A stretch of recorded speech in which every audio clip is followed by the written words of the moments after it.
Hey guys, welcome back to my channel अर्थशास्त्र की नगरी। सो गाइस, जैसा कि आपने थंबनेल के अंदर देख ही लिया है, आज हम जो डिस्कस करने वाले हैं वो करने वाले हैं कि भाई मेरे बताए हुए क्वेश्चंस में से कितने क्वेश्चंस जो हैं वो बोर्ड एग्जाम के अंदर फंसते हैं। गाइस, आज हम जो डिस्कस करने जा रहे हैं वो करने जा रहे हैं बोर्ड का प्रीवियस ईयर का क्वेश्चन पेपर, और इसका कोड है 58/4/2। इकोनॉमिक्स का जो है ये पेपर है। आज मैं इस पेपर के अंदर आपको बताने वाला हूं कि मैंने जितने भी क्वेश्चंस जो है बताए थे समष्टि के और भारतीय अर्थव्यवस्था विकास के, या जो भी हमने जो है रिवीजन सीरीज बनाई थी, उसमें से कितने क्वेश्चंस जो हैं इसमें डायरेक्ट फंसे थे और कितने क्वेश्चंस जो हैं इसमें डायरेक्ट नहीं फंसे थे। साथ के साथ मैं ये भी आपको बताने वाला हूं कि आखिर इसके अंदर जो है जिन जिन बच्चों ने जो है प्रीवियस ईयर इसमें जो है अटेम्प्ट किया है इस पेपर को, उनके साथ जो है क्या क्या सीन हुआ था, सारी की सारी चीजें आज हम जो है इस वीडियो के अंदर डिस्कस करने वाले हैं। कुछ रिक्वेस्ट करूंगा मैं आपसे। सबसे पहली बात तो कि भाई ये पेपर का, सबसे पहले तो ये पेपर मेरे से ना मांगे, ठीक है। आप सब एक साथ जो है मेरे को व्हाट्सएप करते हो, मैं सबको रिप्लाई नहीं दे पाता हूं। सबसे पहली बात तो चतुराई इसी में है कि इसका आप स्क्रीनशॉट ले सकते हैं, ठीक है। सबसे पहली बात तो ये। दूसरा ये कि इसके सॉल्यूशन की बिल्कुल भी डिमांड ना करें, क्योंकि इसका सॉल्यूशन तभी हो सकता है जब आप अपना समष्टि और भारतीय अर्थव्यवस्था, ये दोनों के दोनों जो हैं, जब आप पूरी पढ़ लोगे तभी जाके आप इस पूरे पेपर को जो है सॉल्व कर सकते हो, ठीक है।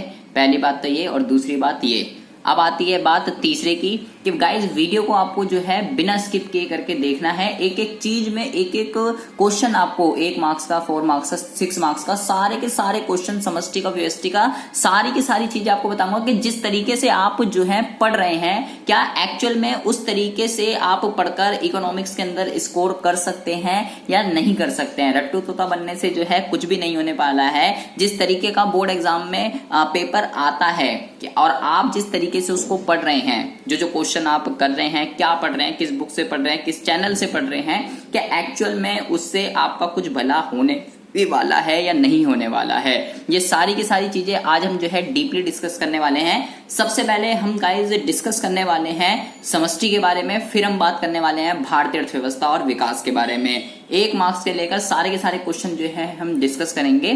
तो बिना बकवास किए मुद्दे को शुरू करते हैं।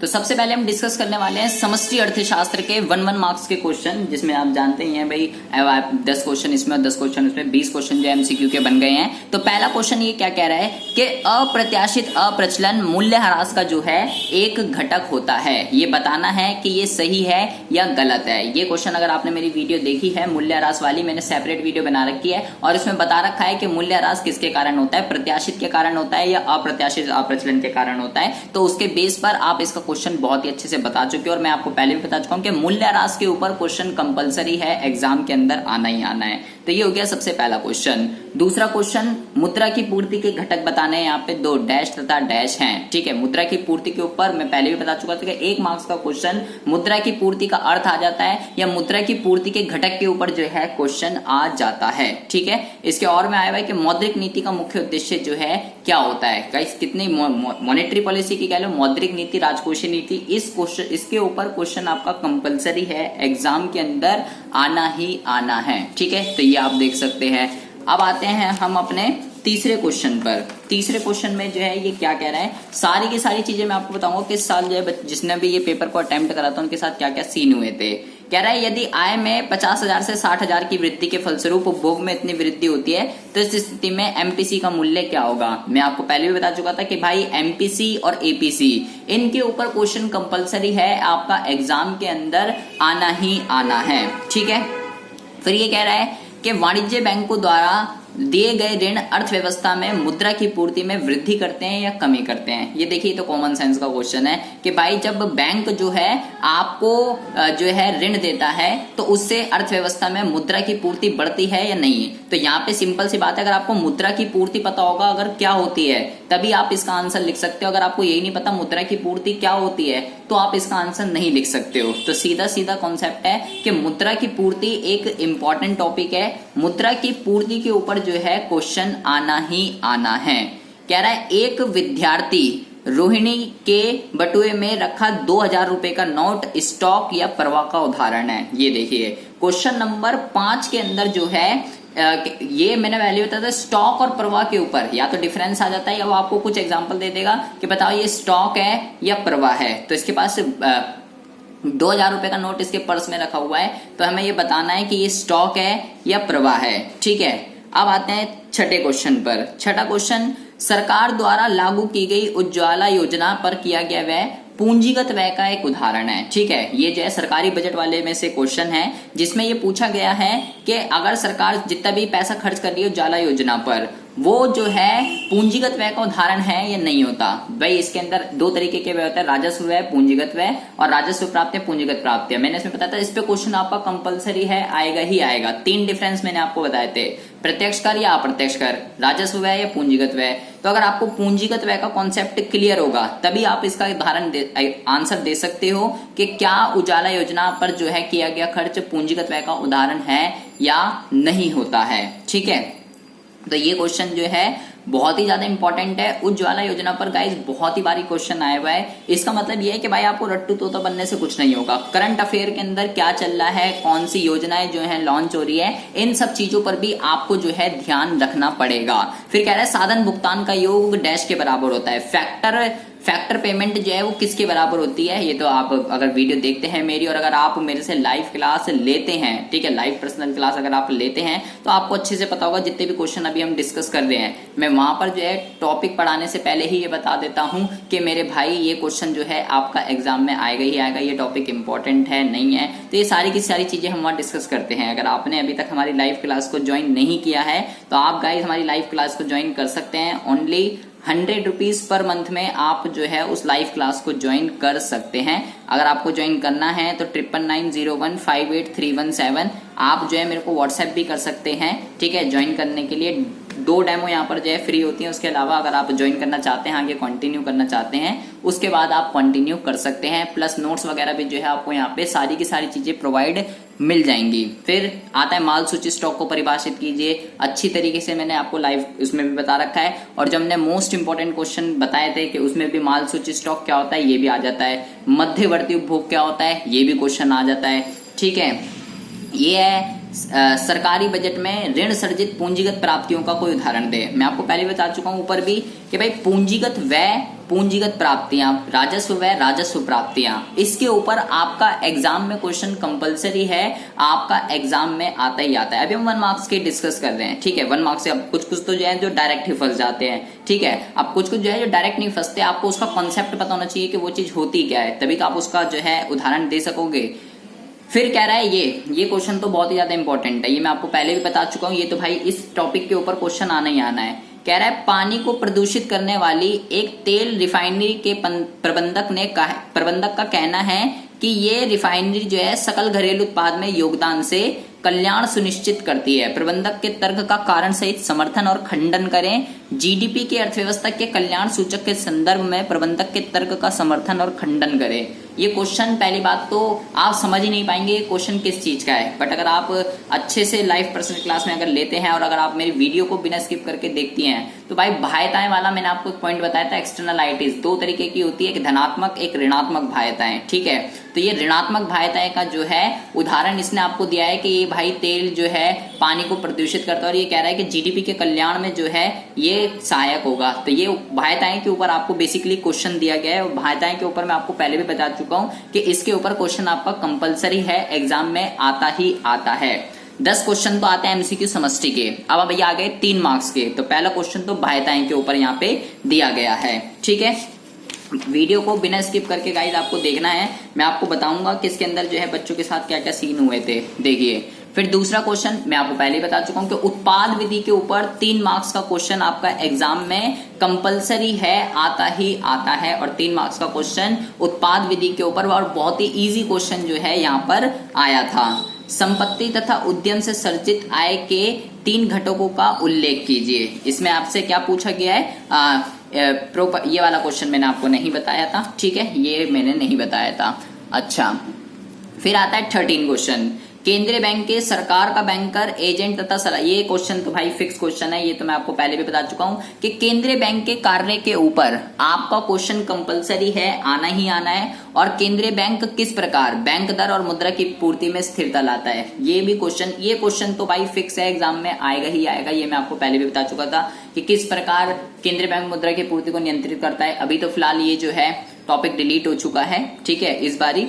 फिलहाल केंद्रीय बैंक के कार्य के ऊपर क्वेश्चन कंपलसरी है, 4 मार्क्स का आता ही आता है। उसके बाद क्वेश्चन नंबर 14, प्रभावी मांग क्या होती है? जहां पर एग्रीगेट डिमांड एग्रीगेट सप्लाई बराबर हो जाती है उसको कहते हैं। और जब एडी एएस से अधिक होती है तो भैया कैसे एडजस्टमेंट प्रोसेस रहता है, ये भी मैं आपको अच्छे से बता चुका था। अल्पकालीन संतुलन का ये जो है क्वेश्चन है, इसमें 2 तरीके के केस होते हैं, एक एडी ग्रेटर देन एएस या एडी लेस देन एएस, और एस ग्रेटर देन आई या एस लेस देन आई। इसके ऊपर आपका एग्जाम में क्वेश्चन कंपलसरी है, आता ही आता है। तो अगर इस क्वेश्चन को आप बहुत ही अच्छे से, ये मैं पहले भी डिस्कस कर चुके हैं, सरकारी बजट में संसाधनों का आवंटन के उद्देश्य को समझाइए, ये भी मैं हम पढ़ चुके हैं सरकारी उद्देश्य सरकारी बजट वाले चैप्टर में, कि भाई 6 नंबर का क्वेश्चन जो है, फिलहाल यहाँ पे 4 नंबर का आया हुआ है, बजट का क्वेश्चन है ये, ठीक है, सरकारी बजट का ये क्वेश्चन है। तो 4-5 तरीके के होते हैं जिसमें संसाधनों का आवंटन, आय का पुनः वितरण, ये मैं आपको पहले बता चुका था कि ये 2-3-4 जो है मुद्दे जो कि बहुत ही ज्यादा इंपॉर्टेंट है, उसमें से ये आपका एक फंसी गया सीधा का सीधा। उसके बाद आते हैं क्वेश्चन नंबर 16 पर। क्वेश्चन नंबर 16 में कह रहा है कि उचित तर्क सहित बताइए कि निम्नलिखित कथनों में से कौन सा कथन सत्य है तथा कौन सा असत्य है। सबसे पहले क्या कह रहा है, पहले वाला तो कह रहा है ये एक अर्थव्यवस्था के लिए व्यापार घाटा सदैव बड़ी चिंता का विषय होता है। मतलब कि यहाँ पे व्यापार घाटे के बारे में आपसे पूछा गया है कि व्यापार घाटा होता क्या है, पहले तो आपको ये पता होना चाहिए। तो ये तो कॉमन सेंस का क्वेश्चन है, अगर आपको व्यापार घाटा पता होगा क्या होता है तो ही आप बता सकते हो। ये क्वेश्चन मैं आपको बता चुका हूं, मुद्रा का मूल्यह्रास है, मुद्रा का मूल्य, आयात और निर्यात पर इसका प्रभाव एग्जाम में कंपलसरी है, आता ही आता है, ठीक है। और फिर ये पूछ रहा है कि भारतीयों द्वारा विदेशी संपत्तियों में निवेश भुगतान संतुलन के चालू खाते के नाम में पक्ष में लेखांकित किया जाता है। तो ये हमने वीडियो में अच्छी तरीके से डिस्कस कर रखा है कि भुगतान संतुलन का ये क्वेश्चन है। डेबिट साइड क्या आता है, क्रेडिट साइड क्या आता है, तो अगर आपने वहां पे वीडियो देखी थी, मैंने वहां पे विद कंपोनेंट आपको बताया था कि भाई डेबिट साइड में क्या क्या लिखा जाता है, क्रेडिट साइड में क्या क्या लिया जाता है, चालू खाते में क्या आता है, पूंजी खाते में क्या आता है। ये क्वेश्चन तो डायरेक्ट ही है और ये दोनों कॉमन सेंस के क्वेश्चन हो गए, आपके पढ़ रखा था तो हो जाएगा।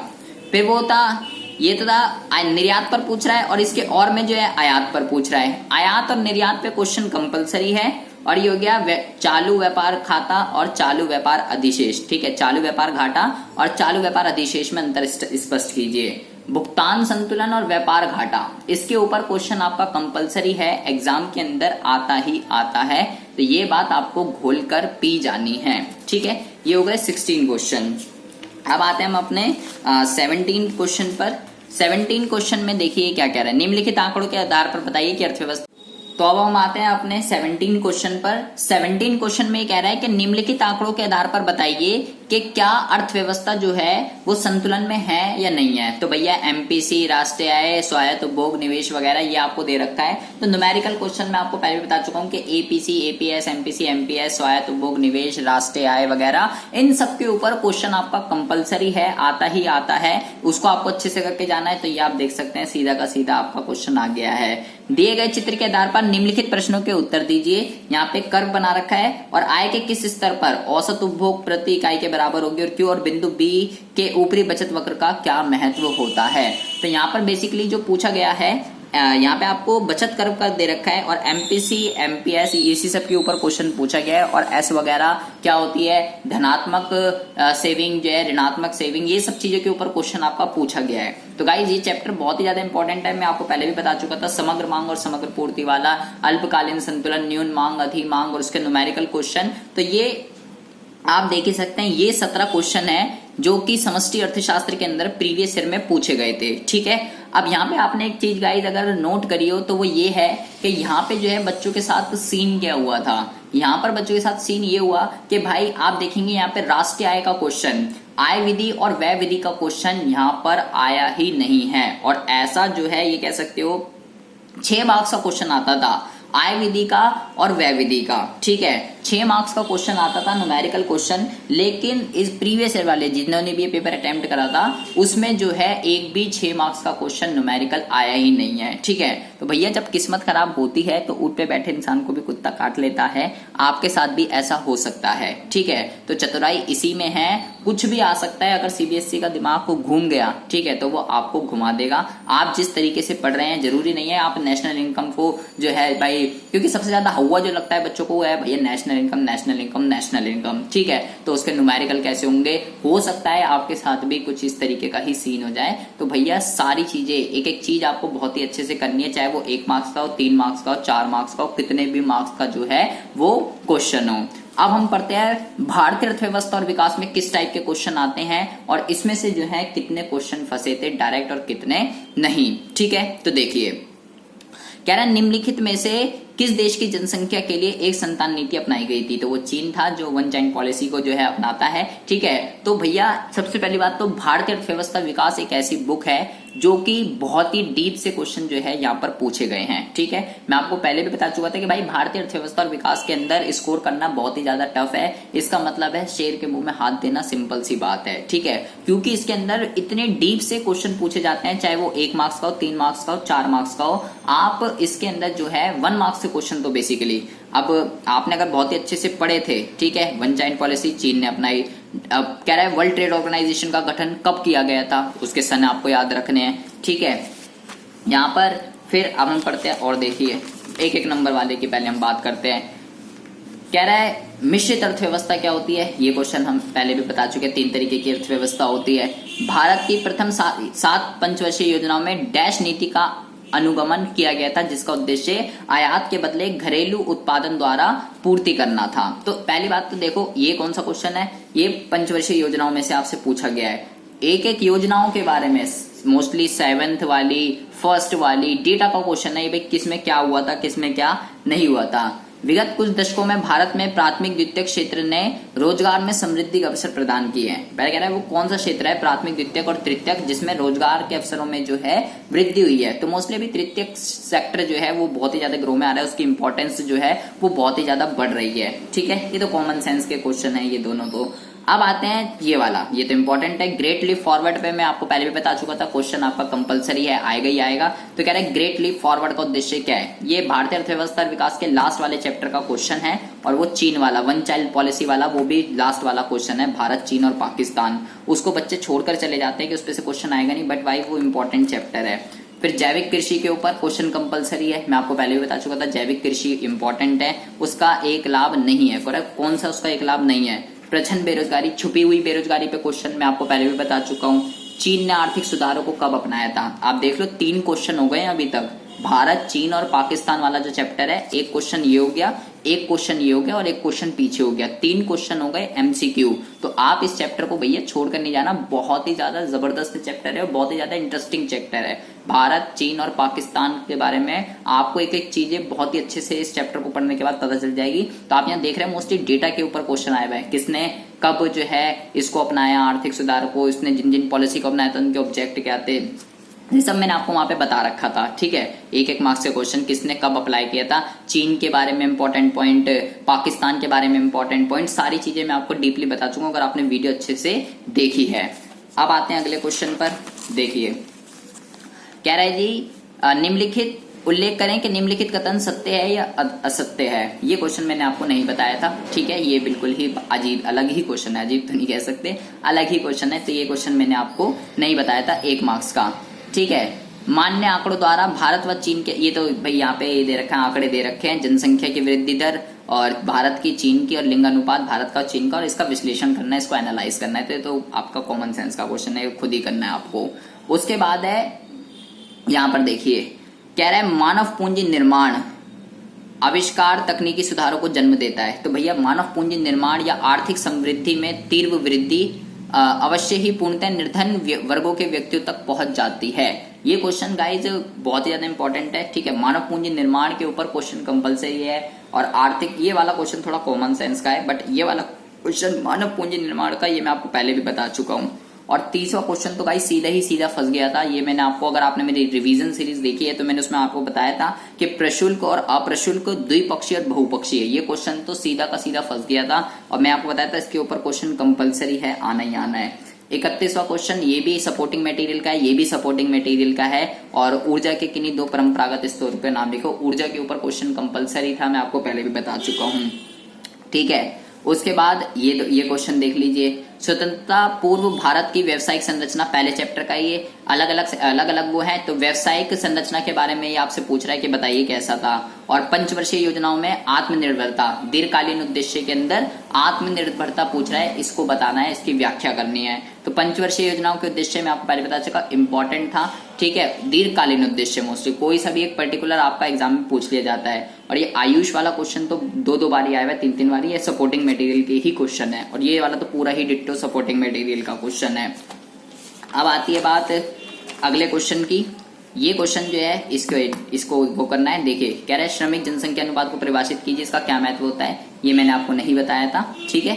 और ये यहाँ पे आपको टेबल दे रखी है, इसको भी एनालाइज करना है कि भाई प्राथमिक क्षेत्र में इतनी जनसंख्या, इतना रोजगार है, द्वितीयक में इतना है, तृतीयक में इतना है। इसको तो छोड़िए, आते हैं यहाँ पे अथवा वाले में, क्योंकि ये तो एनालाइज का क्वेश्चन है। प्रधानमंत्री ने ग्रामीण आय की वृद्धि के लिए गैर कृषि क्रियाकलापों को बढ़ावा देने के लिए आग्रह किया है।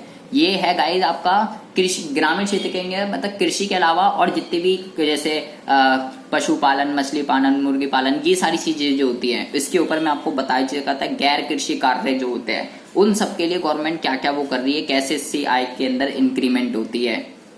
फिर है भारतीय स्वास्थ्य प्रणाली को स्वयं को ठीक करने के लिए सार्वजनिक व्यय की खुराक में वृद्धि करने की आवश्यकता है। ये क्वेश्चन बहुत ही ज्यादा इंपॉर्टेंट था, मैं आपको पहले बता चुका हूं कि ये जो है यहाँ पे ये पूछ रहा है कि भाई अगर अपने हेल्थ स्ट्रक्चर को ठीक करना है ना, तो आखिर क्यों उस हेल्थ स्ट्रक्चर को ठीक करने के लिए गवर्नमेंट का उसमें हस्तक्षेप करना क्यों जरूरी है। अगर गवर्नमेंट उसके अंदर हस्तक्षेप ना करे तो क्या आपका हेल्थ स्ट्रक्चर ठीक हो सकता है या नहीं हो सकता, ये यहाँ पे जो है इस क्वेश्चन के अंदर पूछ रहा है। तो ये दोनों के दोनों क्वेश्चन मैं आपको जो है बता चुका हूं।